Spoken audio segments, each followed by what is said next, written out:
Hi, my name is Araceli Leone. My name is William O'Brien, and our project is titled Ethnic Eugenics and Why They Were Wrong. Humans have a vast capability of being cooperative and forming collaborative groups. However, sometimes the darker side of us gets the best of us, and we use physical traits to separate the other group from our own. And the point of our project is to look at racism that took place in the 1920s and 1930s. And we're trying to build that to the pinnacle that reached in the 1940s. And we're not only looking at Germany and what they did with the Holocaust, but we're looking all across the globe.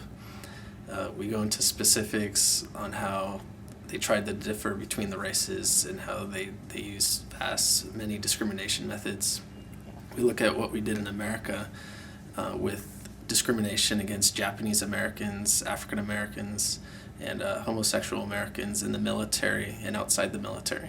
It's something that should be known, something that should be showed, and the Shoah Foundation has done a great job to get these memorials together and put them all together for us to use them and learn from them. Using them was definitely a good experience.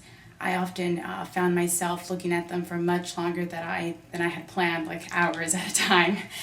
Probably the most interesting story we saw was a Japanese American who served in the military for 10 years prior to World War II, and he was of officer status. And after Pearl Harbor, they had the commander come out to one of the islands, and they saw a bunch of Orientals working on the island in the military. And so the officer apparently was aghast at this. So he had all the Orientals dishonorably discharged.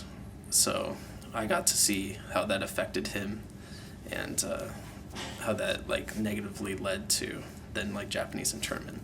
There's this man who was saying that people were measuring his skull, his eyes, his nose, things like that, just to separate him into the proper category, the proper place for him to go. And using physical traits just does not make sense. Our phenotype is obviously very different, and that's where our variability comes from. But genetically, we're all practically the same. And that's something I think that we should all keep in mind and know that even though we may look different and people may have different skin color or hair or eyes, we're all really just the same. We're human beings, and that's our species, and we should know that and carry that in our mind from day to day. In middle school and high school, you're assigned a textbook, and it's hard to get a good grasp of history just from the textbook. I think what the Shoah Foundation has is they have interviews of people who actually lived through the history. And when you watch all the interviews, the topics aren't just on the Holocaust. I've learned a lot, I think, and I heard so much that I never thought was available. So much that was out there that really is great information, and a lot of us should learn from and hear some of these testimonies because they're truly just... and you could take that information, and history then changes for you. It becomes alive. It becomes something that you can relate to in everyday life. And we should know and learn from it.